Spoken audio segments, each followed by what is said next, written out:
and welcome to HP Calcs. I'm Rick, and today we're going to look at how to find factorials on the Sharp EL-520XT calculator. Just to be clear, a factorial is the product of a number and all the integers below it. So factorial 3, which is written like this, would be 3 times 2 times 1 equals 6.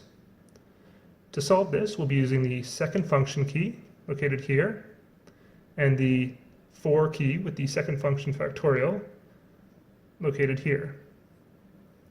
So while we could just add up all the numbers, 3 times 2 times 1, this could get complicated if we have a larger number, larger factorial.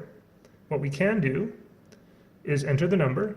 If we want to find factorial 3, we go 3, second function, 4, and we see the 3 factorial on top of the screen there, and then press equals, and this gives us 6, which is the correct answer.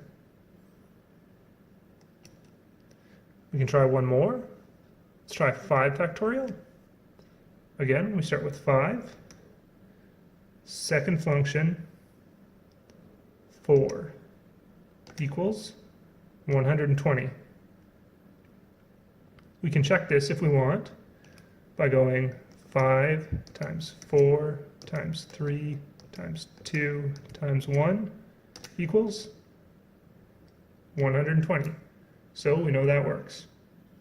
All right, I hope this helps, and good luck on those tests.